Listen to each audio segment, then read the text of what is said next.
Hello and welcome to Mac Power Users. My name is Stephen Hackett. I'm joined by my friend and yours, Mr. David Sparks. Hello, Stephen. How are you today, buddy? I am good. How are you? I am feeling the intelligence just coursing through my veins. The Apple intelligence. Colorful gradients all over the place. Yeah, when you wear the Apple Watch because of Apple Intelligence, I think it like gets into your bloodstream. And oh, wait a second, the watch doesn't have Apple Intelligence. No. Well, maybe it's just my tiger blood. Or a blood oxygen sensor if you live in the United States. Yeah, boy, that's rough. I keep forgetting about that. I know. It's not in the notes at all, but I actually had a friend of mine upgrade. I think he was on like a Series 6 or something. He was on an older watch and bought a new one. And he doesn't follow the stuff, but like, he knows I do. And he got it. And he's like, hey, I just got this watch. Where's the blood oxygen sensing? I was like, oh, let me tell you a story. Yeah. So he was disappointed, but that's okay. It's crazy as a former business lawyer, like when you have something like that, one party has like leverage over another, you want to ultimately make a deal because I forget what's the name of the company that won the patent suit? Massimo. Massimo. Yeah. Because Massimo is not making any money off that patent while we sit here and twiddle our thumbs. Yeah. Right. And so either Massimo is demanding way too much or Apple is being way too cheap. But the way commerce normally works is once they get the upper hand, he's like, okay, you got me. Let's make a reasonable deal and then we'll pay. And that just never happened. And, kind of inside baseball, the Massimo CEO just got let go. Mm-hmm. And you think the board has got to be sitting there saying, how come we didn't make any money on all that stuff? You would think so. Yeah. Yeah. So I don't know. But either way, I hope they figure that out soon. My guess is an Apple, out of spite, will probably come up with some alternative way to do it that passes muster, and Massimo then will never get any money out of it. Yeah, playing chicken with the wrong company, maybe. Yeah. Oh boy, I did a couple contracts with Apple. Those guys don't mess around. They got some stuff going. I'm sure. Yeah. Yeah. We got a little bit of housekeeping here at the top of the show.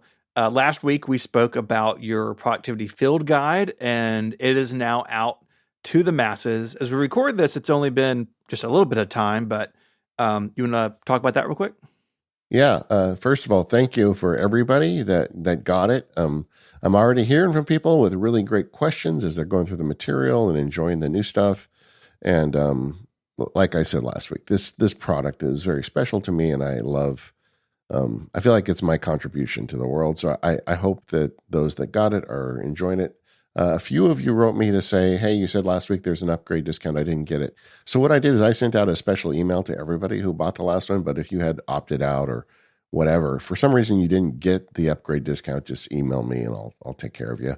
And it's just going great. I love it. And thanks everybody for the support. And I'm very proud of the product and glad it's out there. And thanks for putting up with my nonsense. No, it's so good, and I'm glad it's resonating. It certainly did with me. Yeah, I love one of my favorites is the spouse feedback. Right, many people have written me to say, yeah, I like one of the people say, oh yeah, my spouse says that I'm doing what's changed. Like people going through the course are like, oh, my spouse commented that I'm doing better at things, and I'm like, yeah, that's right. Or when the spouse goes through it and then suddenly that MacSparky guy isn't the guy that's costing you all this money. He's the guy helping you and her get your lives together. I don't know.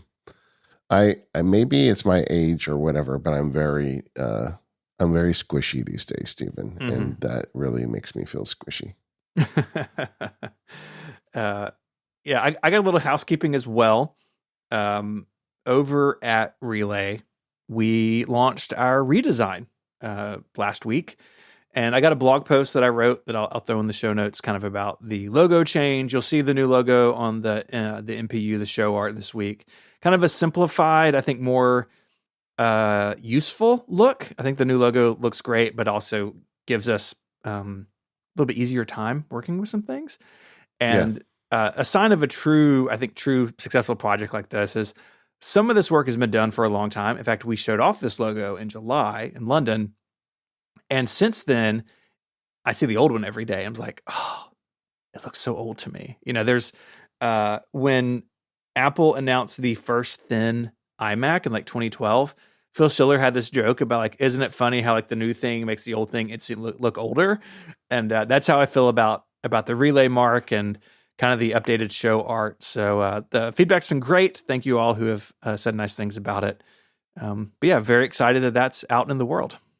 Yeah, it looks really good on the show art. I really like it. It's awesome. Looks good on the website, and there's more to come. I got a 10-year plaque from Relay. Did you know that? I didn't know that. Yeah. It showed up in my mail. I love it. Yeah. We're given 10-year plaques, and so we just sent out the class of 2025 because you started on Relay in 2015, which is bananas to me. Daisy has a 10-year plaque from Disney, so I think I'm going to hang it right next to it. Oh yeah, right there. Yeah, absolutely. Yeah. The world of like ordering, I'm doing air quotes, corporate awards. My word, man! Like these websites are so bad, or you like customize them, and like it's been a whole adventure getting these things made. But I got mine hanging up in my office, right, kind of by my desk, and I think it was a nice thing to do. Yeah, nice. Yeah. Well, today on More Power Users, I went to the brink this week, gang. I don't know what happened to me, but somehow I found myself speccing out a 14-inch MacBook Pro. And then I took a deep breath and then I stepped back. But I want to talk through the whole process and why it's all Steven and Jason's fault. But I had a near miss this week on spending a bunch of money. You did. I think you really had a near miss. I like that. About that. So this week we are doing our Apple Intelligence review, and you and I debated really quite a bit about when to do this episode. We talked about, do we do it at the end of the year, like, last month or in December? Yeah. Not all of it's out yet. We thought, well, do we wait until like App Intense and Siri are out? And we kind of decided like, no, like now's a good time. This is, it's shipping. As we're recording this on January 28th, iOS 18.3 just rolled out yesterday. So it seemed like a good time to talk about it, even though there will be more to talk about in the future. So that's kind of been some of the background conversation. Yeah, I mean, even just to expand on that, Apple Intelligence is such an important thing. I mean, Tim Cook has said it's the biggest of big deals for them right now. It's dripping into all our shows. I mean, it's just showing up everywhere.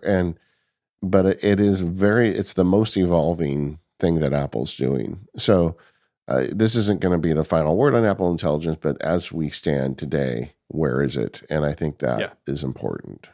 In fact, I was looking through Notion the other day, and, we do our kind of yearly platform check-in at the end of the year. And I think there's going to be like a yearly Apple Intelligence check-in, at least for a while, because this stuff is moving pretty quickly. And even between 18.2 and 18.3, there's some pretty significant changes. And so, this is an ongoing thing, but we kind of wanted to put a flag in the ground about where it is today. And it's it's kind of messy. Like you said, it's kind of getting into all of our shows, all of our other content. It's because Apple Intelligence is really this like family, this umbrella of features that are kind of all over the place in terms of what they do, how they do their jobs. It is not like an app, we're going to talk about the Journal app, right? Like Apple Intelligence is kind of nebulous in some ways, but it is definitely, I totally agree with you. From Apple's perspective, it's the most important thing they're doing right now. And they, announced this at WWDC, started shipping. It's still not out completely. This is a rolling thing for them. And it's a big deal. It's a real big deal. So can we start with actually a discussion of the question of, was Apple intending to do Apple Intelligence this year? I know this is total pontification, but I've been thinking about that question. Like, part of the reason why for the slow rollout to me tends to make me think that they weren't originally intending to start this ball rolling this year, at least publicly. I tend to agree. It feels like it's been a bit rushed, and the rest of the market was already moving, And Apple, a lot of the time, is willing to let a market exist and kind of figure things out, and then it jumps in, right? Like the classic examples are the iPhone and the iPod. But this time, I think they felt pressure from the market to do something. And we spoke about this on our WWDC episodes. Everything was future tense at WWDC, right? Like none of it was in the early betas. It's taken a while to trickle out. So I do think, given a slightly different environment, this may have been a 2025 thing as opposed to a 2024 thing. Yeah, I mean, so here are some breadcrumbs. Number one is they really had almost nothing ready on day one. When the 18 came out, there was actually no Apple Intelligence publicly in it. Yeah. And we're now recording this, mid-January or towards late January, and we still haven't seen the Siri improvements that we'll be talking about later. And then we're also hearing in the rumor mill that there may even be another new Siri coming down the road, more of an LLM-based Siri. And then, to me, one of the big pieces of evidence on this is the RAM in the prior iPhones. Like, if they had intended to announce this year, I feel like Apple plans things way in advance. If they had intended this, I feel like last year's iPhones would have had sufficient RAM to run Apple Intelligence. The iPhone 15, and I just kind of feel like they got caught because the typical Apple thing would be. When people say, well, what about this? To say, well, we'll address it when we're ready to address it. But the problem is the stock market is going nuts. And like you look at companies like NVIDIA, whose stock has, I think I read, more valuable than like some country GDPs, and then, and Apple's like, and the story about Apple's, well, they don't have a story. And so, that's what'll get Apple to tip their hand early, apparently, is fear of stock crash, Yeah. But I just feel like, and I think because of that assumption, and I have no confirmation it's true, but I think that is the filter through which I look at this stuff. Like, here it is as they shipped it a year early. And I think that is why some of the stuff isn't as good as it could be, that they just weren't ready yet. And that's okay. Apple has often waited. And a lot of times they come late to the game and they have the best option. But as users, we're kind of getting to see this iterate in public, which is kind of unique for Apple. Definitely. It's definitely unusual. And I think all that's right. I think the iPhone is the smoking gun. It's like, this thing is a year old and it can't run this stuff. Yeah. Like, if they had intended to announce it next year, then there would have been two prior iPhones. Yeah. You'd have two series of iPhones that could run it. And I feel like that would have made more sense. Yeah, I think so too. All of that said, they're also doing this in their own way, right? As you would expect from Apple, these features are built kind of from the ground up with privacy in mind. There's a bunch of stuff in the show notes this week, like a bunch of links to go explore. But they are at the highest level. Apple is doing as much of this work as they can on device. That's why the regular iPhone 15 is not capable of running Apple Intelligence, because of the RAM required to do it. Most of these other solutions out there, from OpenAI, Claude, Google Gemini, by the time the show is out, there'll be 3 more. Most of that's happening in the cloud, which is why NVIDIA stock, to your point, has gone to the moon, because they're all running on GPUs for training and execution. Apple's doing as much of this on device as they can. I feel like that is baked into Apple's DNA at this point, like on device processing, even if it comes at some weird cost. My sort of go-to example here is a few years ago. Well, it's been more than a few years now, when they added face and object detection in photos. That was done on each of your devices. So your MacBook, your iPad, and your iPhone all were processing object and face detection themselves and not syncing that data around. And definitely not doing it on Apple servers, right? And, honestly, that made the feature a little rough around the edges for a while. And eventually they got where the metadata kind of syncs around.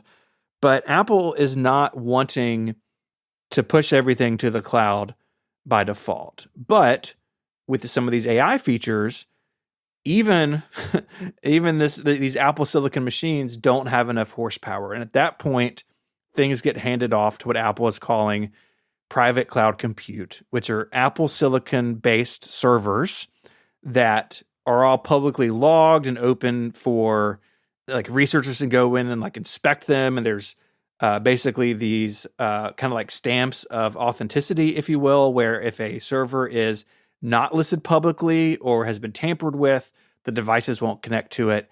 And Apple critically has no access to the data moving through these servers. And it's to a user, it's all like hidden. Like you don't really know, like, is this happening on device? Is it going to private cloud compute?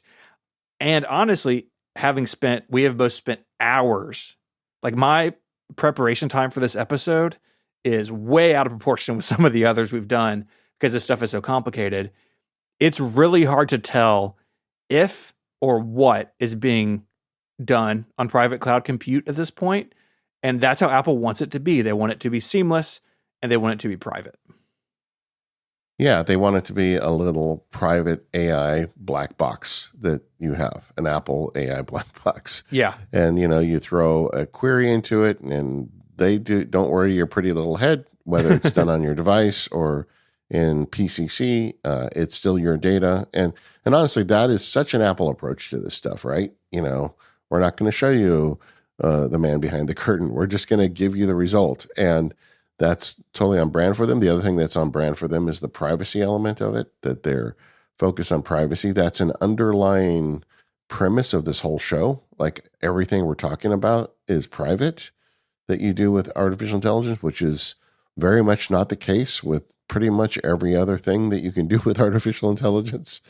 And it's just a very Apple approach. It is. And I am all for that. Like, I like that Apple's strategy is built around these things. Now, there is a conversation to be had about like, well, how did Apple train its models? Well, they scraped the internet like everybody else. And I have complicated feelings about that are outside of the scope of this show. But when it comes to the user experience, to someone using these features on their phone or their tablet or their Mac, they have this protection. And that's a good thing because inherently a lot of this stuff can't happen on device. And so they're all getting processed in the cloud, which takes lots of energy, lots of water, lots of cooling. And that's another element of all this conversation that's a little outside of our scope today, but there are environmental impacts to these technologies. And by bringing things on device, Apple is helping offset that as well, which I really value personally. Yeah, agreed. So it's very much an Apple approach, but getting back to my earlier point, it also feels to me like it's very much a work in progress. Yeah. That's kind of an overview. Yeah. But let's go deeper on the privacy thing, because I think that we can say it's private, but there's more to it, right? The PCC stuff is entirely private. Even when they send you off to OpenAI's ChatGPT, that's the most private way you're ever going to be able to use ChatGPT. Yeah. And we don't know. I mean, big company. We talked about Apple contracts earlier, but as we understand it, although we don't have this as gospel, the deal was that ChatGPT and Apple are not exchanging money either direction. That ChatGPT is getting the benefit of all those iPhone users getting introduced to their technology, and Apple's getting the use of the ChatGPT AI. But Apple also has conditions, and like if you want the safest way or the most private way to use ChatGPT is don't make a ChatGPT account and use it through your Apple device. Yeah. If you do have an account, though, you can log in settings. We'll talk about that probably like 4 hours from now when we get to that section of the show. Yeah. But yeah, and I've got the privacy stuff in there in the show notes to read about it. And I think Apple's doing everything it can to protect its users and their data. I mean, even the foundation model, which is kind of the basis of a lot of the stuff, like from the get-go, privacy and user protection are designed from the start. Yeah. And I'm behind. I think both of us are behind all of that. Like, I Oh yeah. want a private way to use AI. Yeah, as it can be, especially when you're talking about some of these tasks where, it's different if I'm asking it to find something on the web but like if I'm having it rewrite something or make an image or adjust an image, like, yeah, I want that to be private. Yeah, I've gone over the line on it personally, like, because I talked last week about how I can use ChatGPT to recognize my handwriting, but that means personal things I write are going through ChatGPT. And in a perfect world, I would not be doing that, Yeah. But I feel like I'll get there. Like, this is a temporary thing, Mm-hmm. Apple or somebody else will build these models to such an extent at some point that this will be done on device and it won't be a problem. But we're in a little gray area right now. I mean, this whole industry is like blowing up and people are still figuring out what it means. Oh yeah. I mean, the amount of investment, and not just from Apple, but across the board, is just absolutely wild. I mean, you go back 5 years and everybody was like, well, the future is, virtual reality and it's going to change everything. And we all kind of rolled our eyes and it didn't. But I feel like AI is actually, this is the real deal. This is going to cause disruption. It already has. Yeah. Yeah. And I think it will, I think it is much more the future than AR or VR. I do think there's a bubble element to it right now, but yeah, like many other technologies that we have seen, the good use cases will stick around, and people have ideas of how it could be useful that won't be or won't be good enough, and it'll sort itself out over time. But it being built into the platforms is really interesting, and it's also really interesting that the biggest player to date is OpenAI, which is not a platform company, right? They're not Apple, Google, or Samsung. They are separate. And Apple and these other companies have partnerships with them, or they're arch enemies, in Google's case, maybe. But that's also an interesting thing to keep an eye on, is that while Apple and Google and other platform vendors are doing things, the biggest player doesn't have a platform. And in the last 40 years of computing, generally platform owners win. And so, who knows how that'll go. Yeah, but then there's so much space for little players. Like, I just featured an app called Cleft in the labs, and it's a little AI app. I'm sure it's using one of the big engines on the background, or probably Whisper recognition. But the idea behind the app is you walk out of a meeting and you talk to your phone for 5 minutes to tell it what happened at the meeting, and it creates an outline of the meeting, active task lists, all the stuff you need. I mean, back in the day that I was going to so many meetings as a lawyer, this would have been so useful to me. Like, it just does it. You just put your word salad into the microphone, and speak randomly for 5 minutes, and you get a very useful post-meeting memo out of it. It's like, this stuff is just happening like at such a clip that we're getting used to it. Like, I'm not shocked by the feature because now in this world I know it, but just rewind a few years and this would have been mind-blowing to me. I do want to talk a little bit about the system requirements for it, because that is an element when you talk about, hey, this stuff's all happening on my device. You mentioned the phone, so it's iPhone 15 Pro or Pro Max or any iPhone 16. That's it. It's not even the standard iPhone 15. It's the Pro or just Pro the Max. Pro or the Pro Max. And we have confirmation that this is a RAM thing. Yeah. Apple has always been kind of stingy about RAM, and they would say, well, we make the operating so efficient it doesn't need much RAM, until it does. Until that doesn't work. Once you add AI, then it needs. I watched your show. What's that, Silo show? And, Silo. Yeah. The best line of the whole episode was, "You were very loyal to me until you weren't." Yeah. I thought that was the best line of the whole series. But the iPhone RAM was perfectly sufficient until it wasn't. Yeah. Someone like came into a meeting, is like, hey, I got bad news. We can't do it. Not only that, they're saying it's more than 4 gigs now, right? Yeah. Yeah. So those are the iPhones. Any iPad with the A17 Pro or later. So the iPad mini just got an update a few months ago. That was to make it compatible with Apple Intelligence. And then any iPad or Mac that's M1 or later can run those things. But it does require, in addition to the RAM, it also requires 7 gigabytes of storage because it's downloading these models and these assets to the device. In fact, when you set up Apple Intelligence, it takes a few minutes. That's because it's downloading this stuff in the background. And I just had like a real sense memory of like, remember we were all angry that iPhones were still coming with 16 gigabytes of storage. Now, almost half of that is required for Apple Intelligence. But that is one of the trade-offs of it running locally, is that you got to have the models on the device.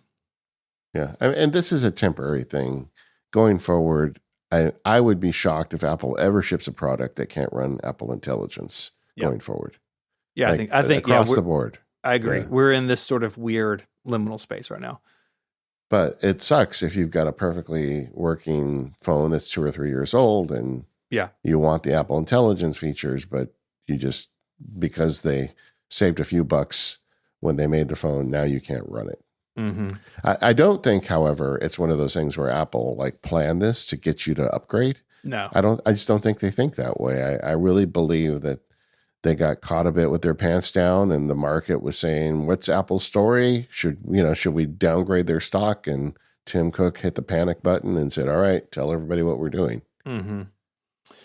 And of course, there's a lot of, I'm going to call it international messiness, where the features are supported and what features are supported, what language. It's all very complicated.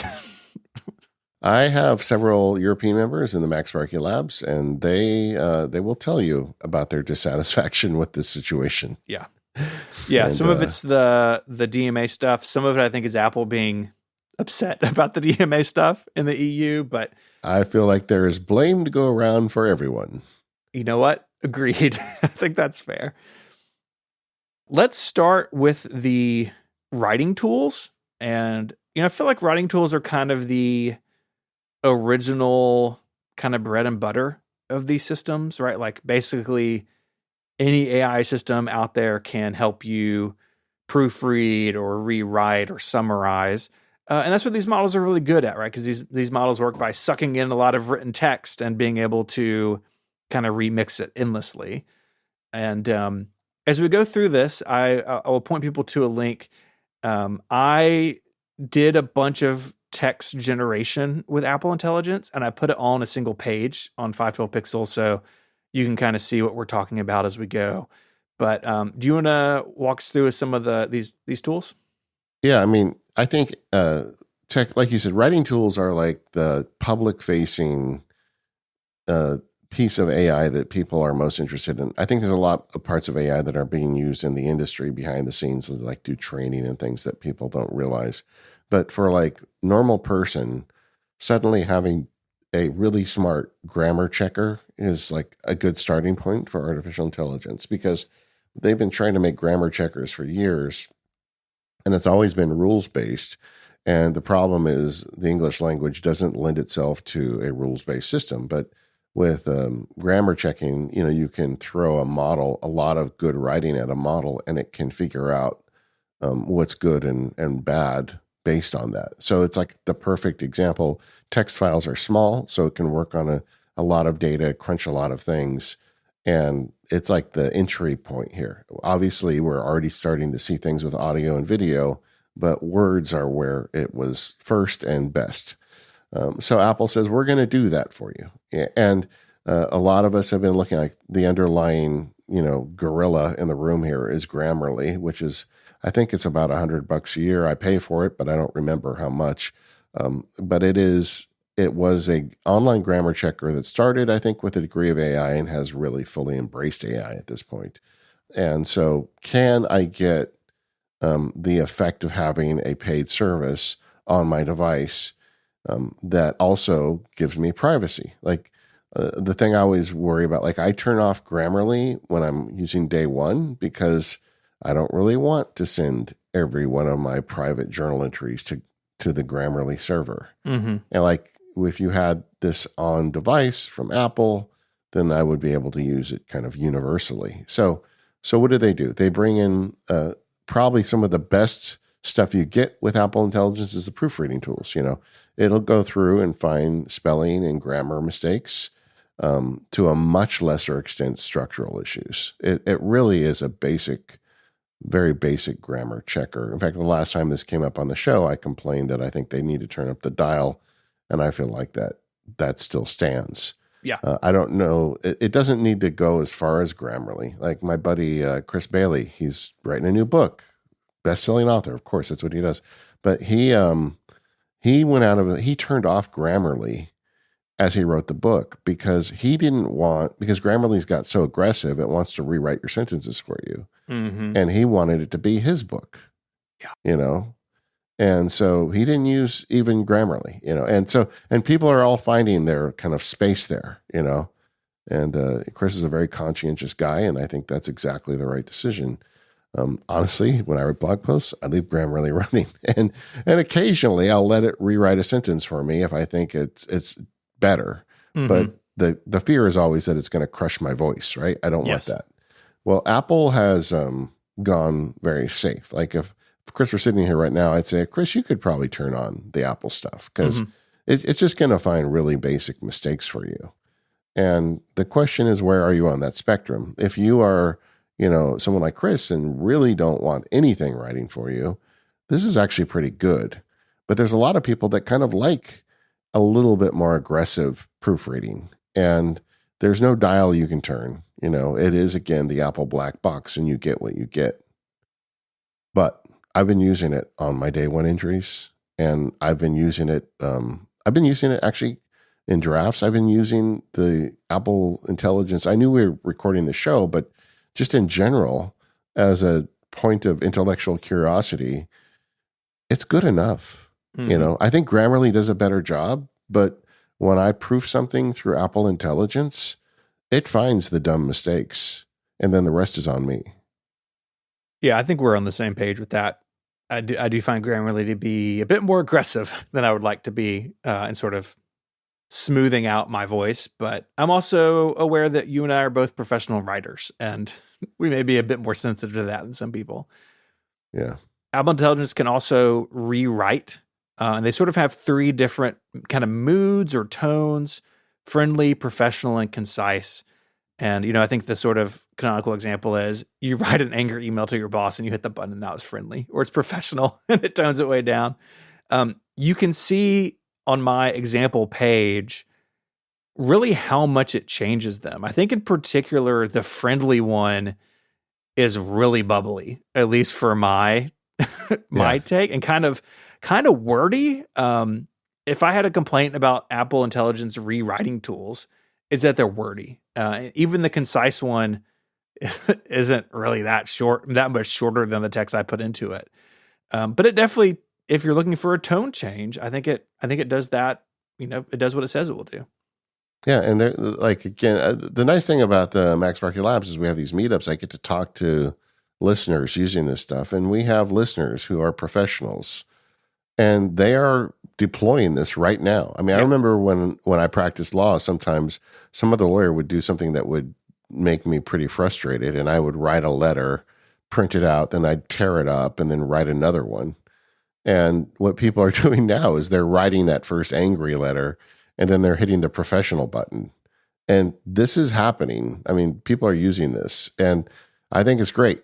A point I would like to make here too, and I know we're getting into this later, but if you do the ChatGPT integration, you don't have to just go with friendly, professional, concise. You can also say, rewrite it like a pirate or whatever you want, and ChatGPT will do that for you. So there's a bit of a cheat on the rewrite stuff if you want. Will you please publish a blog post as if it's written by a pirate? Please? No, I will not. Just so we're clear. Yeah. Arg. You can also use it to create a summary or a list of points or a table out of selected text. So you select some text, little Apple Intelligence kind of logo pops up, and you can choose one of these sort of outputs. These, I think, are sort of to me at least, kind of the least useful things here. But I'm also not taking like meeting notes and want key points out of them, right? Like my workflow just doesn't really need that. But again, in line with a lot of other tools, right? Like you can copy and paste a bunch of text into any number of systems and say, hey, what are the big things I need to know about this document? And Yeah. I think the funniest one is the table. Like if you look at my example page, the table is at the bottom. It's like category, hometown, details, Memphis, Tennessee. It's like, it's not wrong. Would any human being communicate this way? No, but that's okay. Yeah. Yeah. It's a work in progress. I continue to believe that this is a year early. Yeah. Like I said, I have no proof of that, but I feel it in my bones. And I do think this stuff is going to get better. Are you replacing Grammarly, Stephen? Are you at the point now where you think it could?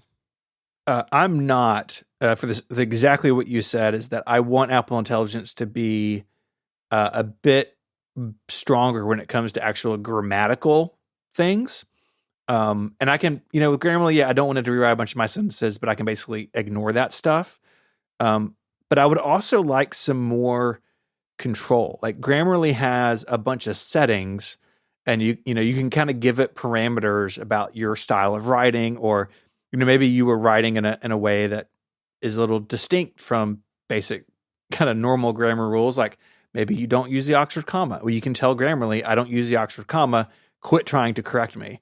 And there's kind of no dials or levers for Apple Intelligence, and I don't know if they'll ever do them. But for me, this has not replaced Grammarly, but I think it could, and I think it will at some point, but not quite yet.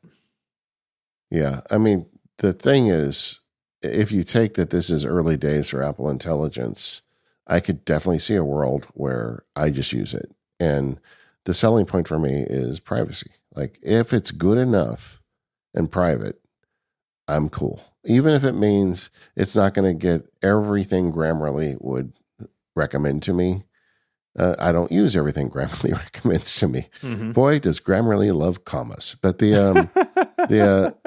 I could see a world where that happens. And I feel like, there's a great book by Ethan Mollick called Co-Intelligence. He's a writer and a teacher, and one of I think, just the people to listen to if you're interested in AI. And one of the things he always says is always remember what you're looking at now is the very worst version of this ever when it comes to artificial intelligence. And you let Apple grind on the models for another year or two, and the proofreading stuff gets a little more aggressive. I feel like there's a good chance that a lot of us will just use that. Yeah. And honestly, I'm cool with that. I honestly don't, like Chris, I kind of err on the side. I don't really want that much advice about what I should write. I just want to make sure I don't make any dumb mistakes. This episode of the Mac Power Users is brought to you by Squarespace. Save 10% off your first purchase of a website or domain using the code MPU. Just head to squarespace.com/MPU. Squarespace is the all-in-one platform for entrepreneurs to stand out and succeed online. Whether you're just starting out or managing a growing brand, you can stand out with a beautiful website, engage with your audience, and sell anything, your podcasts, services, and even the content you create. Squarespace has everything you need, all in one place, all on your terms. With Squarespace, you can make the most of design intelligence. It combines 2 decades of industry-leading expertise with cutting-edge AI technology to unlock your strongest creative potential. Design intelligence empowers anyone to build a beautiful, more personalized website, tailored to their unique needs, and craft a bespoke digital identity to use across one's entire online presence. If you're thinking about SEO, they've got that covered too. You can get discovered fast with integrated SEO tools. Every Squarespace website is optimized to be indexed with meta descriptions, an auto-generated sitemap, and more, so you can show up more often to more people in global search engine results. And if you want to share content, you got that covered as well. You can manage your videos easily, upload video content, organize your video library, and showcase your content on beautiful video pages. You can even sell access to your video library by adding a paywall to your content. I've been using Squarespace since the beginning. I've still got an active Squarespace site. I love the way they have evolved over the years. This is a company that's truly dedicated to making it easy and affordable for you to make a great website. Anybody looking to get started on the internet should be checking out Squarespace. So head to squarespace.com and sign up for a free trial. And when you're ready to launch, go to squarespace.com/MPU to save 10% off your first purchase of a website or domain. That's squarespace.com/MPU when you decide to sign up to get 10% off your first purchase and to show your support for the Mac Power users. Our thanks to Squarespace for their support of the Mac Power users and all of Relay FM. The other side of the coin when it comes to generation, if you will, with Apple Intelligence is, of course, image generation. And like before, I've got an example page. It did us dirty on the example page. We'll get to that. I think I got it worse than you, though. I really do. Your Gmoji's not great, but yeah. The image generation, I think, is when the public kind of opened its eyes to AI really like 2 years ago now with like DALL-E and some of those tools of like, oh, I can give it a prompt and it gives me an image. And Apple has done that in a couple of different ways. There's really kind of 3 features here. And I want to start with the best one. And I think it's Genmoji, which I am having a lot of fun with my friends. I really am. Yeah, that's what I'm hearing too. Like a lot of people are enjoying that. Yeah. So you on the emoji keyboard, it went from search to describe, which is such a smart UI decision. Like whoever came up with that, really good. And you can give it a person out of your contacts, or it can do like a generic kind of emoji person. And it will give you options of a new piece of art in the style of Apple's other emoji. You know, all the vendors have their own look for their emoji. Apple has theirs. Google has theirs. I miss the old Google blobs. Do you remember those? Like the little like gumdrop guys? Yeah. I thought they were great. They're dead. They're gone. Samsung has their own, lots of different ones. That leads to confusion sometimes, cross-platform, but generally emoji kind of look the same with their own flavor. So this artwork, or this model, was trained on all of Apple's emoji artwork styles. And you can describe what you want. So it's like, hey, I want David Sparks as an astronaut riding a rocket that looks like a pineapple. And it will give you some options. And some of them are good and funny. Some of them are pretty bad. Sometimes it gets stuck. It's like, in fact, if you look at the screenshot on my page, it basically just gave me like 5 versions of the same thing of you. And that's, a little bit frustrating that it kind of can get in a rut, but you can create some really fun stuff. In fact, there's a group chat that I'm in with Jason and Mike. Jason made a Genmoji that looks like Tim Cook on a surfboard. And it makes me laugh every time I see it, because when I think about Tim Cook, surfing is pretty low on the list of things I associate with him. But it's just like this fun thing, and it gets used like any other emoji. So you can put it in your messages. You can apply it as a tap back or a sticker, and they're a lot of fun. And with 15.3, they're available on the Mac as well. So for me, the Genmoji is the standout image generation feature. Yeah, I went down a little rabbit hole just thinking about Tim. You know how he likes customer satisfaction. He's like customer sat. Do you think he has like a Tim Sat? Like how's that wave? Oh, that was high Tim Sat. Tim Sat. I wonder how that's going the last couple of weeks. Oh, don't get into that. All right. Image playgrounds. Yeah. Okay. So no, but let me just follow up with Genmoji. Okay. That has been my experience too. Like I am not a big emoji guy. Like I have a couple go-tos I use just to like communicate, but like you have always been, you've had high emoji energy, like, as your friend. I like it because it's always fun to see what you're going to send me. And you also love the, what is the thing where they do the little like Giphies, right? Yeah. That's your thing. Yeah. Like you communicate with that effectively. Yeah. But But I see it like with my kids and their friends that like that's one of the things I've been hearing from my kids is like, oh yeah, Dad, when will my phone do this? Because like I've got a friend who got a new phone and he keeps sending me these really fun ones. I want to send them back, So like it's happening where like that is kind of the insertion of Apple Intelligence into the world. There's a couple points in the show today I want to mention, talking to normal iPhone users, not people listen to MPU, and how it's like penetrating. And like Genmoji is doing that. There's a lot of people who are just loving, like you and Jason, making fun emojis that custom and send them back and forth. Mm-hmm.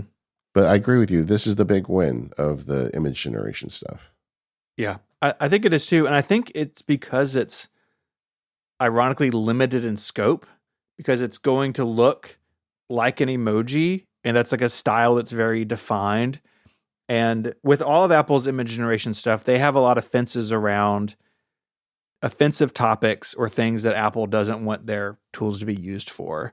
And for sure, you can break some of those rules. Like, yeah, if you give it an image of a troublesome historic figure, it will make an image out of that person's face. Like, yeah, it will do it. But generally, I think the Genmoji works the best because it's living in a universe where like that artwork style is what people expect.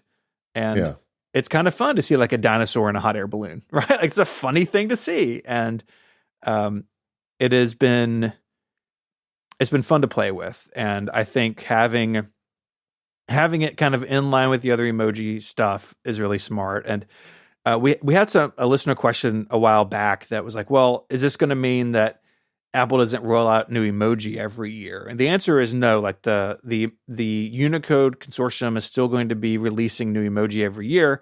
Apple will still be adopting them because those are all cross-platform. Yeah, they have to. They have to. Like, if, say the hot air balloon dinosaur becomes a standard emoji and Samsung phones have it and Android, regular Android phones have it, Apple's got to do it. But this is kind of a layer on top, not unlike something like Memoji, right? Memoji, kind of this feature layered on top of regular emoji. I think this is the same thing. Yeah. But it's landing with people. Yeah, I think it is too. But it's all of a sort, because they also have some other platforms for doing this. The biggest one being a separate app called Image Playgrounds. And this works largely the same way. It's a separate application. It's got animation and illustration styles, and you can feed it a prompt, sort of like objects, and it puts them together for you dynamically. And that's kind of like the place you can go and play with this stuff. Yeah. Yeah. I think it being a standalone app is really smart. They have an iMessage app too, which I had the thought of like, oh yeah, iMessage apps. But standalone app across all the platforms.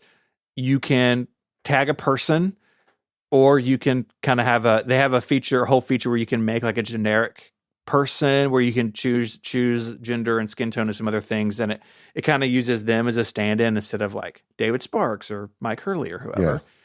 Yeah. And I think the styles, animation and illustration, are smart. Apple, by like, both of these styles look cartoony. I mean, you can look in the show notes.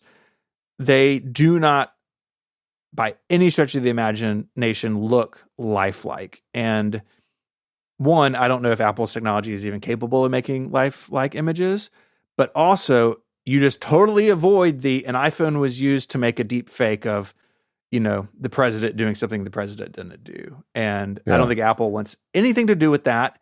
And they have steered really far away from it. And while I do have some reservation about image playgrounds and like, what if, a student is being bullied and someone uses this to like make a picture of them in an unflattering light, like all that's going to happen. It is happening, unfortunately, probably, but they're not making lifelike images. And I'm very, very glad for that. Yeah, agreed. And I think that was just kind of their plan, right? To keep it safe.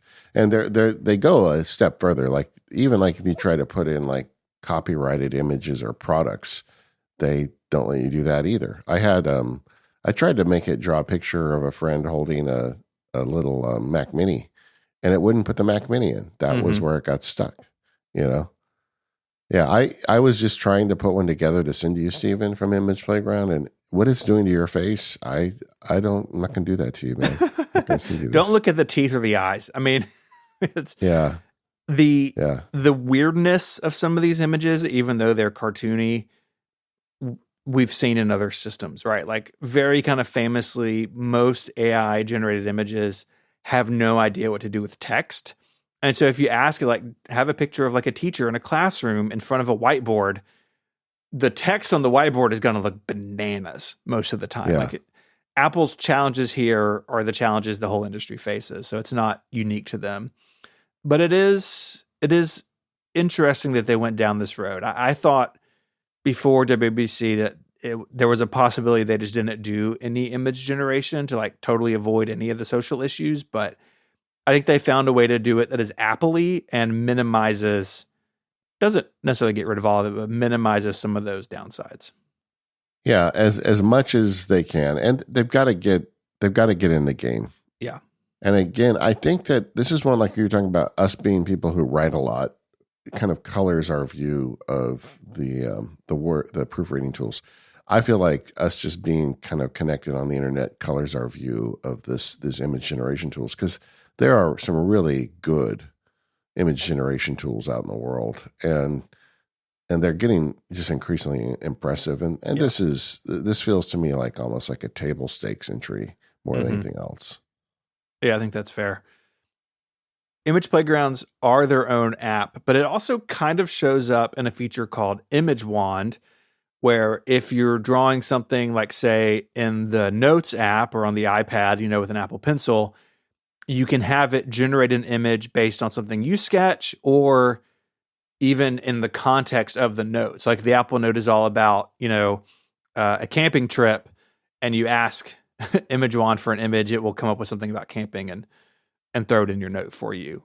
This is not one that I've played with a lot. Like this has not come up sort of in my everyday life, but using it in the run up for the show, it is Image Playground just kind of exposed a slightly different way. Yeah, just the way they like incorporate tools in other contexts. Yeah. And it almost feels to me like a placeholder until Image Playgrounds gets better.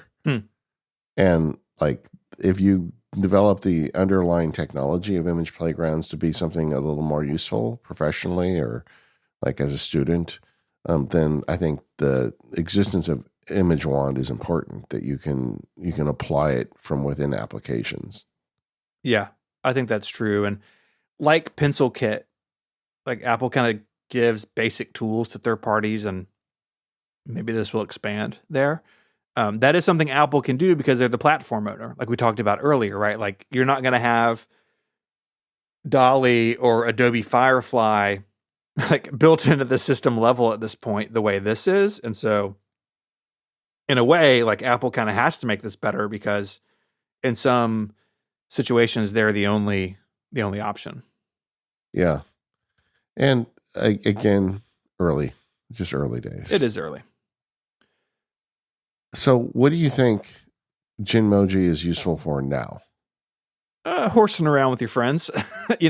I kind of view Genmoji kind of in the same way that Photo Booth felt when it was new, like 20 years ago. It's like, I can make funny images and send them to my friends on iChat. Like, I haven't used Genmoji to like, someone texted me that their pet died. I'm not like sending them like a hugging emoji or something, right? Like, yeah. That's going to be a written or maybe even a phone call, right? But yeah. But I think for goofing off or just like, expressing yourself in a fun way in a group thread, I don't think it's a serious tool in that way, but I do think it's kind of the most well-rounded of them, interestingly. Yeah.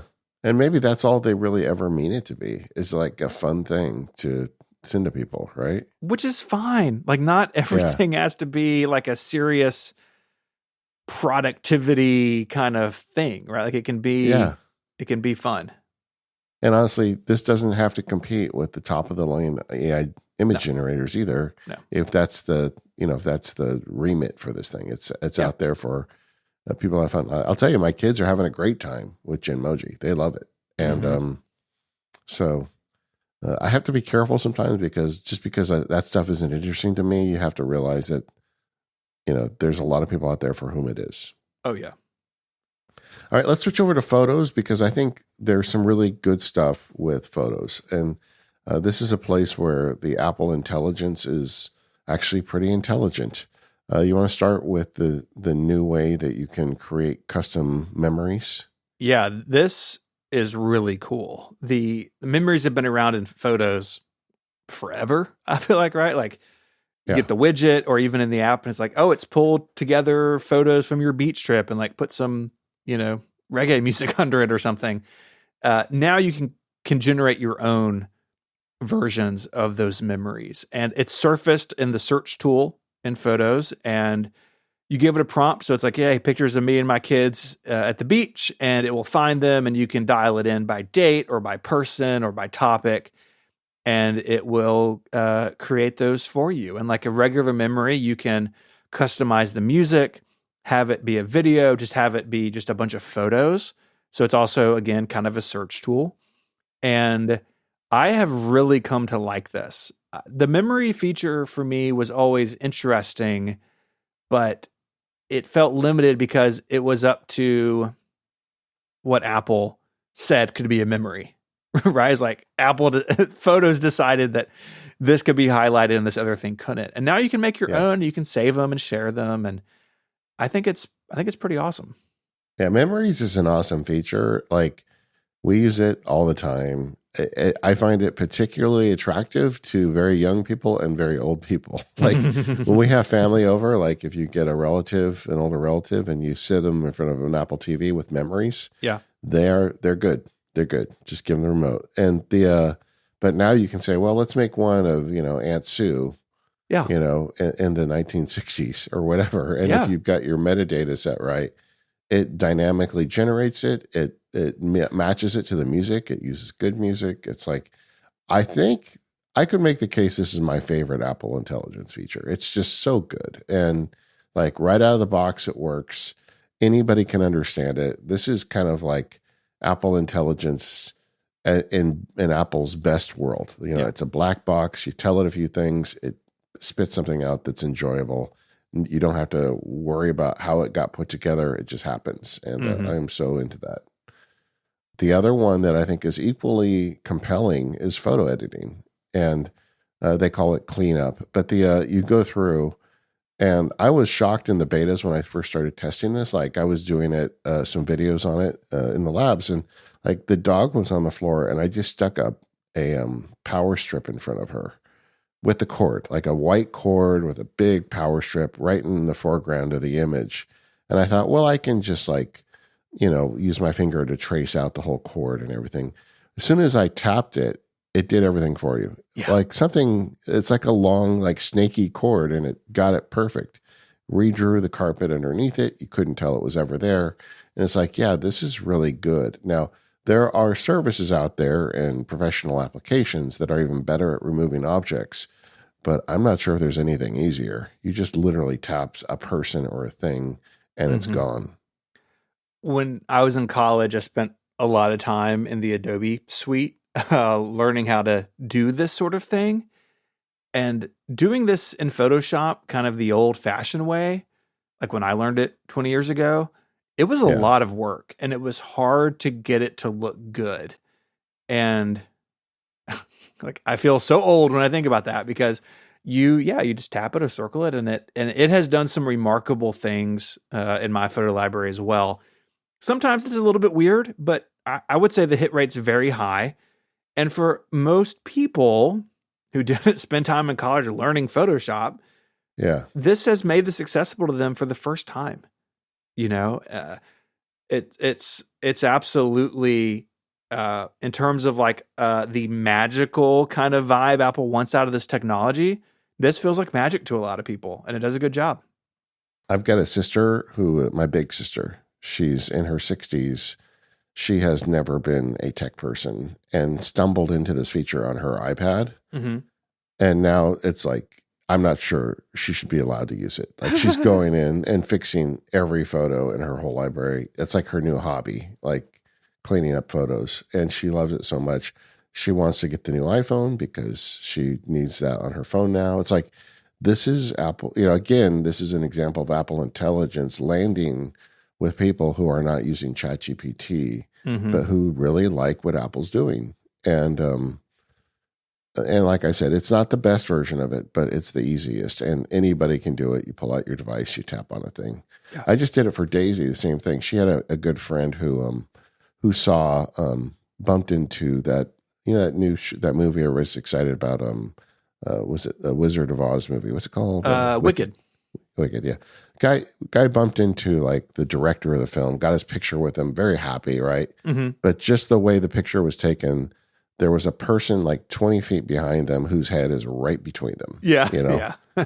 And she's like, man, I wish we could fix that. And I just took my phone, I tapped the face, it disappeared, sent it back to him. And now my wife's like, well, wait, how come my phone doesn't do that? And like that stuff lands with people. Mm-hmm. It totally does. I mean, and again, giving it to everyone, like that's kind of Apple at its best, right? Like Apple at its best is taking high technology and making it where anyone can use it. And yeah, I mean, I think overall the photo memory editing, I think I agree with you. It is the best corner of Apple Intelligence, and it's very intuitive, and it's kind of built into features. We are like, a lot of people already knew how to like crop a photo or, tweak colors, just another button in that interface, and really nothing to learn. And it's great. My old days of like clone and stamping, in Photoshop are long gone. And once again, as Ethan Mollick says, this is the worst version of this you will ever see. Yep. Yeah. It's very good. Very good. Our Christmas card, I think last year or 2 years ago, my kids on the beach, same deal. So I'm like, dude, far in the background. And I knew it when I took the picture. I was like, again, I know how to do this professionally. So I went in Photoshop and cleaned it up. But for most people, that would have been a picture they couldn't have used. Right. Yeah. And I can't say, like, I'm really happy with this one. It's really good. Yeah. I am still worried about my sister, though. Yeah, she needs a better hobby. You got to do something else there. This episode of MPU is brought to you by Indeed. If you're looking to expand your team this year, join the 3.5 million employers worldwide who are using Indeed to hire great talent fast. Because when it comes to hiring, Indeed is all you need. Stop struggling to get your job posts seen on other job sites. Indeed's sponsored jobs help you stand out and hire fast. With sponsored jobs, your posts jump to the top of the page for your relevant candidates, so you can reach the people you want faster. That makes a huge difference. According to their data, sponsored jobs posted directly on Indeed have 45% more applications than non-sponsored jobs. What I love about Indeed is they make this really simple. Hiring is a big task, and Indeed has all the tools you need. With sponsored jobs, there are no monthly subscriptions, no long-term contracts, and you only pay for results. I love that. And how fast does this all happen? Well, in the minute or so I've been talking to you, 23 hires were made across Indeed, according to their data worldwide. And there's no need to wait any longer. Speed up your hiring right now with Indeed. Listeners of this show get a $75 sponsored job credit to get your jobs more visibility at Indeed.com/MPU. So just go to Indeed, INDEED, Indeed.com/MPU, and show your support by saying you heard about Indeed on this podcast. If you're hiring, Indeed is all you need. Go to Indeed.com/MPU. Terms and conditions apply. My thanks to Indeed for the support of this show and all of Relay. Okay, so let's get into the productivity apps, because I feel like this is the piece of Apple Intelligence that people often miss. Starting with Safari, you can get a web page summary, which is kind of nice, right? It's got to be on the iPhone, but you just tap a button and it creates an outline for the page, and off to the races you go. How often do you use that? Not a ton, but again, like I'm a professional writer. I want to read. I'm a fast reader. And so this kind of doesn't really scratch an itch for me. But I think for a lot of folks, I think it would. And I think it's really interesting that it's built into reader mode. It's such a smart move. I think it's the perfect place for it. And it does do a pretty good job. Like in our testing of this, like I use this across a bunch of web pages, like news, blogs, like all, forum posts. And I think their summarization engine is honestly pretty solid and, just a tap away. So again, not one for me, but one I think that is pretty well done. Yeah, you don't think you'll use it every day, but like even just recently, I was trying to share something with a friend from a long form piece, and I wanted to get the quote right. And it was really easy to do that with this summary feature. You just put it in the mode, hit the button, jump to the section, you're good. And I feel like it's like a tool that you've got in your belt now that you didn't have before. Honestly, I'd like to see them do more with Apple Intelligence and Safari. I think there's a lot more options with the browser but they've got to start somewhere, and I suspect this isn't where they're going to end. But it's good to see it there. This feature it just begs the question is like, what about Apple's search engine? Right? Because Google has built summaries in, and like the two things are just hand in hand. Like, I don't know if Apple's ever going to do a search engine, but there's a lot of pieces that they have now, Yeah, but I mean, honestly, I feel like search engines are on the way out. I mean, I saw recently Google for the first month has less than a 90% market share. A lot of people who do play with artificial intelligence are increasingly using that as their method of search and research. So I just don't know if search engines are going to matter in a few years. As these AIs get better, I think you're just going to go to the AI and ask a question, and then it's going to find the answer for you. Mm-hmm. It's like, we talked about disruption earlier. That's scary for me because I have a website. Like, if the AI gets the answer from an article I wrote, nobody ever knows it came from me. That's the core problem, I think. Yeah, but but I also think that that's inevitable because it's such a better way to get information. What do you think of Apple Mail? I think this one seems to be a little bit polarizing. Yeah, I think it is. It's sort of a collection of features. You have the summarization stuff. So in the inbox view, messages can be summarized. You can also, in an email, hit the summarize button. But it also has inbox categories, which if you use something like Gmail is not new. Like a lot of apps have had inbox categories for a long time. And this comes currently just to the phone, but I'm sure it'll be on the iPad and Mac, relatively soon. I think from what I have heard from people, it's kind of hit or miss, like what categories, what messages go where. And the priority messages feature where like things get pinned to the top. Like a friend of mine sent me a screenshot. It was just straight up spam. And like Apple was like, boom, priority message. It's like, no. Oh, in the South, we would say, oh, sweetheart, like, oh, honey, like that's not what we wanted to do. Yeah. And I don't like inbox categorization. So like I have most of this stuff off in Mail, but again, for a lot of people who use Apple Mail and not Gmail, like this is maybe the first time they're using these features on their phone. And I think a lot of people do find value in it who don't scrub their inbox clean religiously like I do. Yeah. I'm very curious about it because I would like to have it done privately. Historically, I've paid SaneBox for this. Same. So I have turned off SaneBox for the last several months and tried to use it. I mean, the complication is that it's only on iPhone. I really need to see it on all the platforms to really kind of judge its usefulness. But as a triage tool, I find it pretty useful. Like if I let my mail go for a few days, I can go into those the lower categorized and find email and delete groups of it pretty quickly. Mm-hmm. And I think that's kind of nice. I think it needs work. It's not SaneBox. It's not as good as SaneBox, that's for sure. But it is private and it's on your device. And it's the worst version of it ever. Yeah. So like we just got to see what happens. Like I could see a world where I could kind of cook it together myself between Apple Mail rules and these inbox categorizations for stuff that doesn't fall under a rule. With my MacSparky account, I've been pretty aggressive about making server rules with Fastmail. So that all gets skipped. That stuff doesn't go into the inbox, so it doesn't get subject to these inbox categorizations.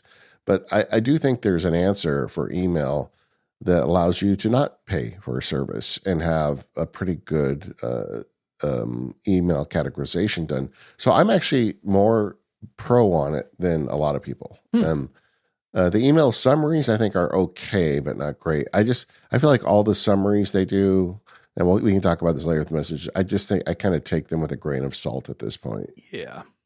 But I really want to get the improved mail app over on iPad and Mac to really kind of fully grok how useful it is to me, which may happen any day. The rumor is that the next 0.4 beta is going to bring the improved mail app to the iPad and Mac. So maybe by the time we publish the show, it's in beta. Who knows? So you mentioned messages, kind of similar features to mail to a degree. Yeah. Summarized messages in the messages list.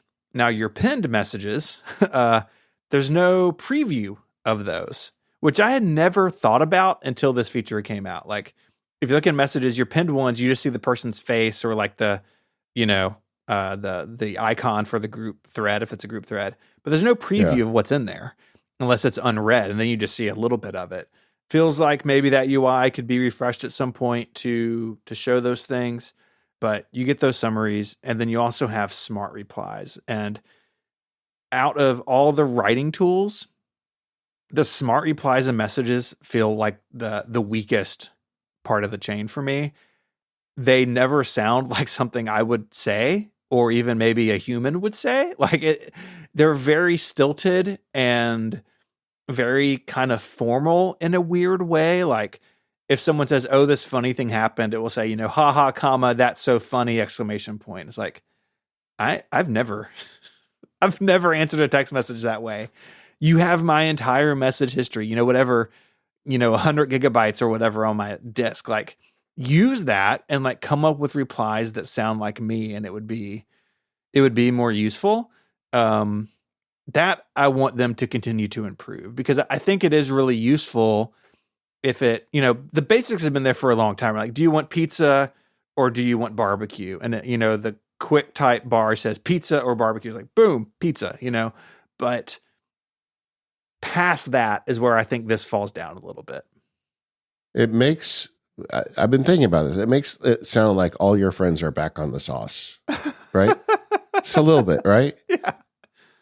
That's what it sounds like the way they write, It's like, it seems to me like using AI, it's on device, it's private. Why don't you just scan the way I reply to messages? Yep. And use that as a basis for your model. I feel like they're not doing that, and they should.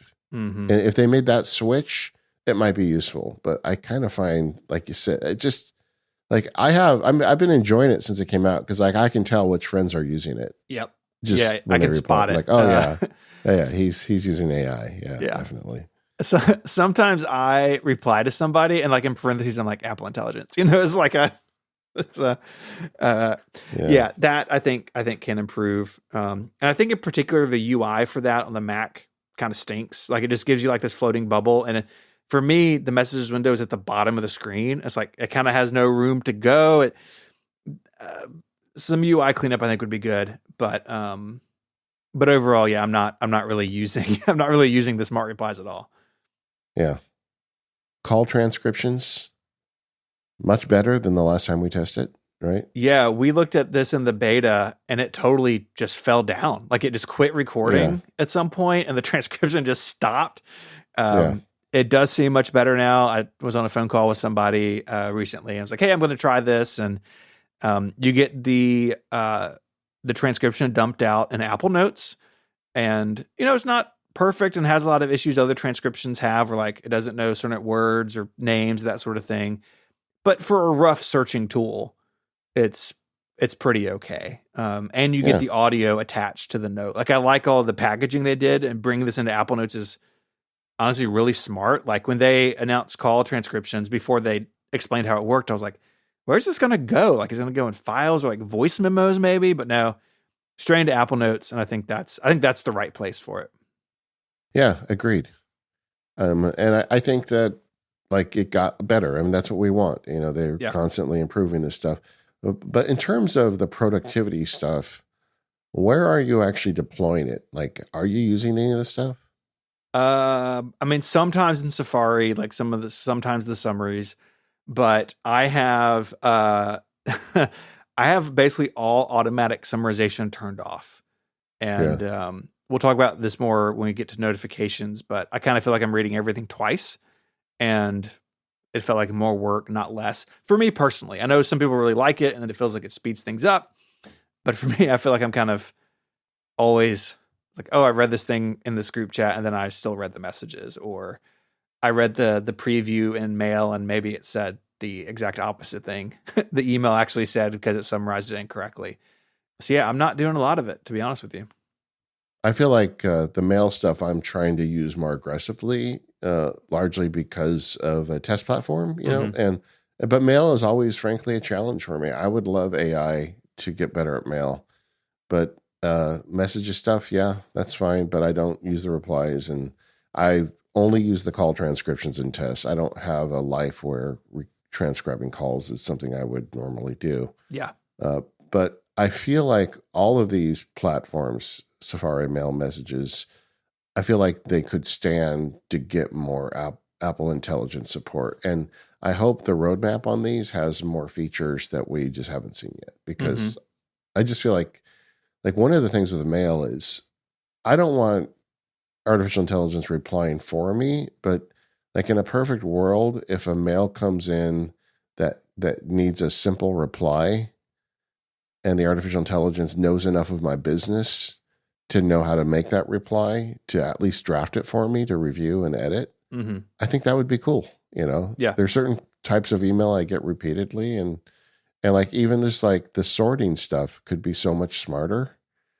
And I know that they've got some features in this, but what if you just followed what I did with every email? Yeah. And you turn that into your own internal rule system, and do what AI does, take a body of data and learn from it. And I feel like all this stuff, it would be so cool. And with it being on device, it could be so much smarter. I mean, that's the promise of Apple Intelligence to me, because I'm not going to give, like even SaneBox only reads my subject line, but Apple Mail could read the body of my email. So it would have so much more data to work from to make a strong model. Yeah.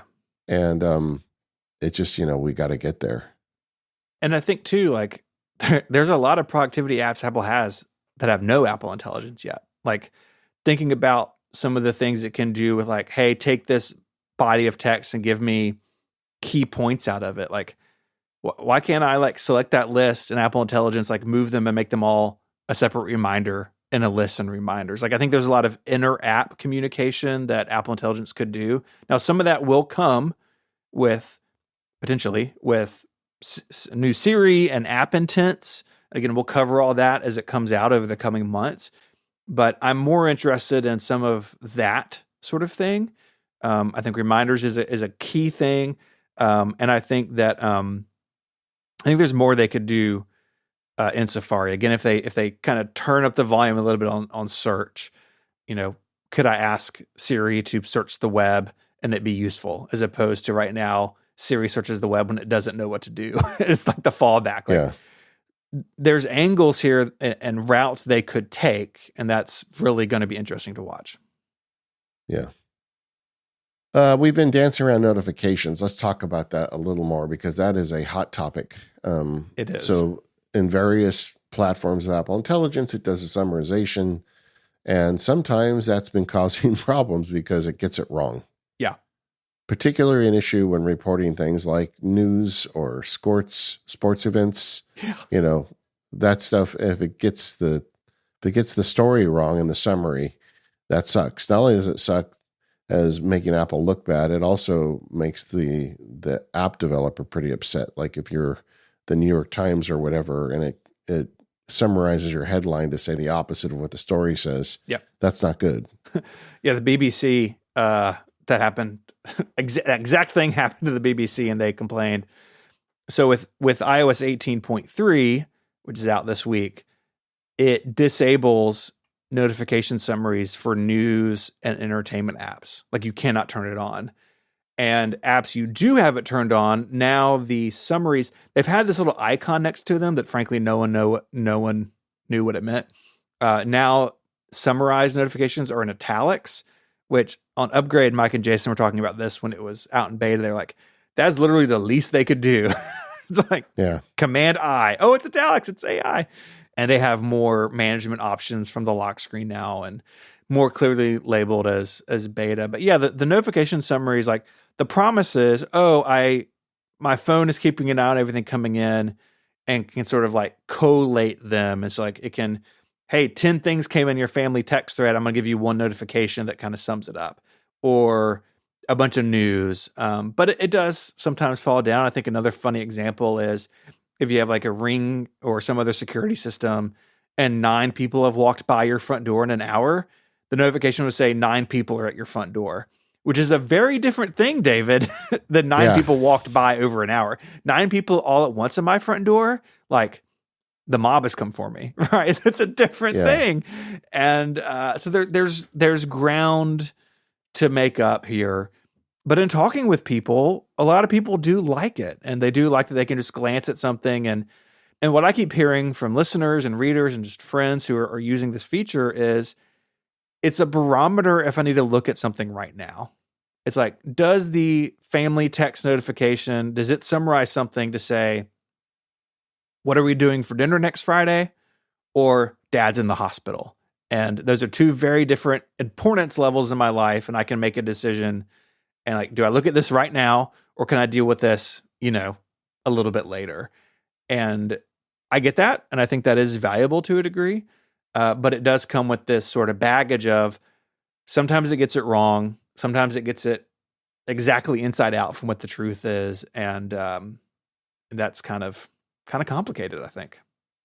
Yeah. So you've kept it turned off then? I have it off. I had it on in the betas and for a while. And like the summaries in Mail, I just found myself like, I feel like I'm reading everything twice. And I had examples where it did summarize something wildly incorrectly. Now, none of them were as high stakes as a breaking national news story being wrong, or did you see early on someone like their significant other had sent them a bunch of texts and basically they were breaking up with them over text, which is terrible. But so they got broken up with in the Apple Intelligence summary. Like that sucks. Yeah. So yeah, I feel like it's an extra load, and because I know that it can make mistakes, kind of found myself kind of second guessing it all the time. And I had them back on for about a week in preparation for this episode, and that feeling remained. And so I'm not using them, and I will revisit. I'm sure Apple's going to continue to improve this, but for now, it has felt like a bit more overhead than I wanted. Yeah, for me, I feel like I'm keeping them on partly out of curiosity. Yeah. You are more curious about this than I am. And I think your willingness to be slightly annoyed by a feature like this is higher than mine. And so you are willing to take it for the team. Yeah, I definitely am. But at the same time, the idea of a news app throwing a notification at me is not something that I would ever do. Nope. So I've never had news notifications on. Do not. Yeah, so I don't, the horror stories of them getting the story wrong. I don't want the news app interrupting me. Like, I have a period of time that I allocate to current events, and one of my goals is not to give it a second more than that. And I definitely don't want it to have the ability to interrupt me. So the worst part of this stuff I'm not seeing. And I do find it curious to see what it does with an email message or a message from a friend. And sometimes I do find it useful. And sometimes I read it and I'm like, this is definitely wrong, and then I find it kind of humorous to see how it got it wrong. And I do have faith that this stuff is going to get better. I mean, the stuff Apple is doing across the board here is table stakes AI, and they're going to get it right. They need time to get it done. I keep going back to my original point. I think they're a little half baked with AI in 2025, and it's going to be a lot better with the next couple updates to the operating system over the next few years. But they're going to get all this stuff right, and it'll be fine. And they're their flag in the ground where Apple would probably need to do that. Mm-hmm. My concern is that they're going to stop there. I hope that they're willing to go out a little bit further on the ledge with this stuff. Yeah, it's I understand that balance being tricky for them. And in a lot of ways, where these features can go wrong kind of run counterintuitive to how Apple thinks about itself. And I have the sense that there is struggle within Apple around some of these things. Like, I know for a fact there are people at Apple who did not want to get into the game of image generation, and Yeah. they did it. There are people who thought it wasn't ready for this year, but they did it. And, the internal politics that are interesting to people like us, but people who are just using this stuff, right? Like your sister and her unending image editing, like, if it can make people's work more efficient or enables them to do something they couldn't do before, then that's great. We just have to kind of manage the trade-offs, and people got to decide for themselves what works and what doesn't. Yeah. I think it's excellent. And in that way, I mean, Yeah. I guess I shouldn't say excellent because there's a lot of stuff that needs improvement, but I think that they're scratching the itch that they're trying to scratch. We haven't mentioned visual intelligence, which is, kind of the surprise feature that they announced when the phones got released. But Yeah. you point your phone at something and it identifies things for you. What's your experience been with that? Yeah, it's been interesting. This is iPhone 16 only, so you got camera control. You kind of like mash on that. I've played with things like Google Lens. Google Lens was doing some of this stuff a long time ago. Yeah. It can do a series of things, like you can point it at a flyer and it can like add information of that to your calendar. It can do basic visual search. It's like, oh, what is this logo? What kind of dog is that? Their example will always be funny to me when they announce this. It was like someone was walking a dog and someone came by and like took a picture of the dog with visual intelligence. Like, why don't you just ask the person walking the dog what kind of dog it is? Like, yeah, you take a picture of my dog without asking, I might punch you in the face. I know. It's like, what are you doing? Right? Weird example. It can also do stuff with text. It has not made a huge impact on my day to day, but at the same time, like it's kind of out of all these features, the one I forget about the most easily. Like, I just have never gotten into that sort of like, even like Google image search, where you're like, oh, I have a picture, find where it's from or find images like it. Like, I just never kind of come across that sort of thing. And so I don't have a lot of firsthand experience, honestly. Okay, so I am in the midst of testing. I haven't decided yet because I pay for an app. It's $20 a year that identifies plants really reliably. Yeah. I'm a little bit of a gardener. I like working in the yard. And I live in a drought kind of area. So I'm always interested when I see somebody successfully raising an interesting plant in Southern California. Mm-hmm. I take pictures of them and I'm like, oh, that might be something I want to plant someday. And so it's been working pretty good. I want to do more work on testing because like I wouldn't mind dropping that subscription and just doing it through Apple Intelligence. And it's so far pretty good. So I've been taking a lot of pictures of plants with it and it's identifying them. But I want to go, like I need to go to Disneyland or a garden somewhere where there's something exotic and see how it does with those. But that's the kind of stuff that like has use for me. So good. I'm glad it's there. Yeah. Yeah, I could see it in a travel context, especially if they can do, the holy grail of this stuff is like point at a thing in a different language and tell me what it is in my language. Like, if they can get there with it, like there's some interesting use cases there. That is so doable. I feel like that is like almost, and their company's doing it right, or at least attempting to. So it feels like it feels like there's areas that Apple could move into. We haven't mentioned a lot about ChatGPT, but I feel like this is a huge part of the puzzle that a lot of people are not even looking into. I think for a lot of people, they just want to, use the built-in stuff and not worry about it. ChatGPT sounds a little intimidating, or it sounds a little too public. Like, do you want to give them all your data? And like I said at the top of the show, The most private way to do it is don't make a ChatGPT account and push everything through iPhone, through the Apple operating systems, because that's the deal they got with ChatGPT to anonymize your data as best as possible. I made a labs video on hooking it up and using it that I'm going to share with the listeners. So it's just in the show notes. You can go watch it. But it's something I did in the MaxBarkey Labs. It's just a 6-minute video, but it kind of walks you through and gives you a couple examples. But I think this is something people should check out, because a lot of the stuff we were talking about, like with the proofreading tools, that stuff gets better if you also introduce ChatGPT into the equation, because it gives you a whole much bigger, much more powerful LLM behind you. It does require you to send the data up, but it's anonymized to a large extent unless you choose not to make it so. And I think this is like the bit, if you're listening to the show and you feel like you've used Apple Intelligence, you have a good feel for it, but you haven't tried that bit, watch this video and give it a shot, because I think there's a lot of folks that could benefit from it. Yeah. And to Apple's credit, they make it very clear when you're going to do something that's going to be sent off to ChatGPT. And if you don't mind that, you can also turn off the notifications where like it just kind of does it in the background. And ChatGPT is used for some of the writing tools, the visual intelligence stuff. Some of it's powered by ChatGPT, and then Siri can get stuff from ChatGPT. And generally, I think Apple's done a good job of clarifying kind of where their stuff ends and ChatGPT begins. I have an account. I pay for ChatGPT, and so I signed into my account, so it knows that it's me.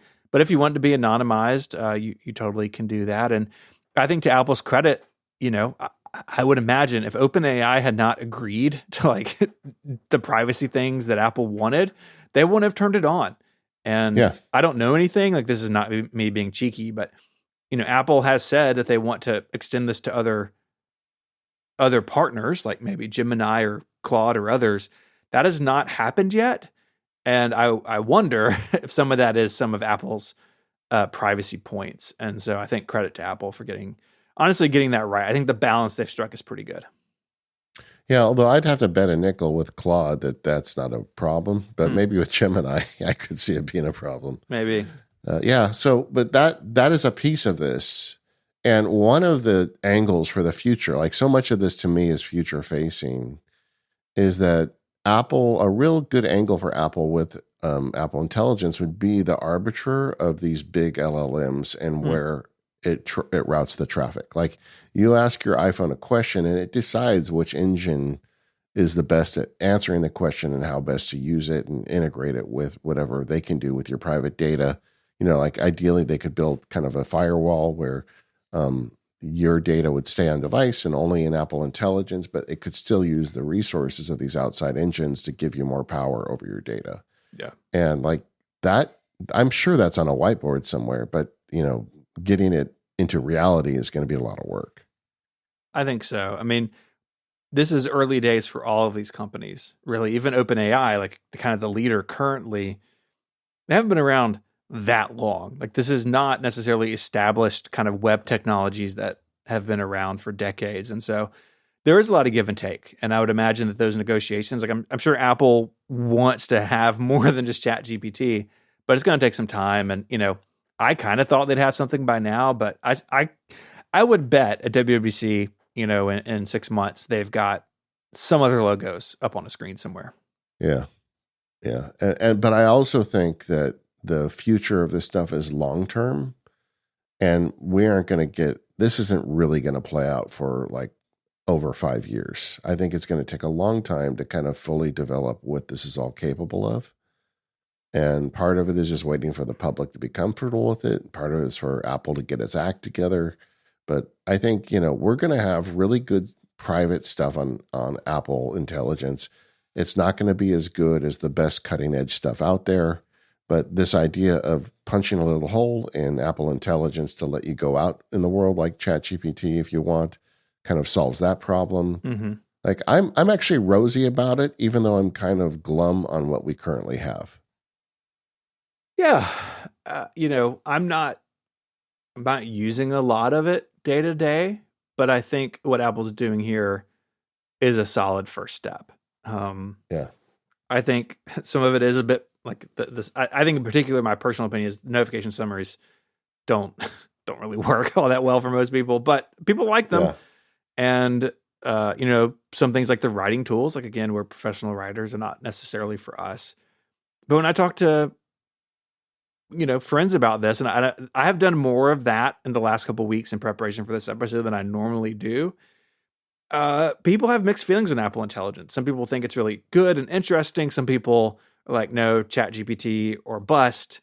And Apple has, I think in particular, where they've tied it to the Siri brand, they have somewhat of an uphill battle in places to push this forward. But when Apple has its mind set on something, I don't often bet against them. And like you have said many times, this is the worst version of all of this.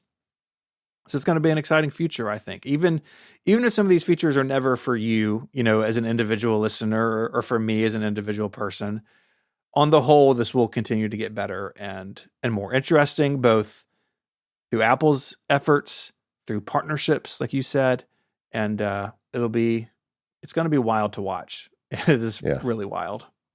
I hope they keep their focus on it long enough to give it what it needs. That's another thing. Another point I wanted to make about this is you and I are on the bleeding edge of this stuff. I know I definitely am because of the stuff I do with the labs, and just in general, I want to see what's coming. I don't think everybody is. I think for a lot of people, they're treating Apple as their AI curator, and they're like, I'll use as much AI as Apple deems fit to put into the operating system. And I've talked to a lot of people who feel this way, not just my kind of Luddite family members, but people kind of who are plugged into this stuff, but they still, frankly, don't want to go out into the world of AI too much. And I think that's something that Apple probably appreciates, and that's why they aren't going super fast.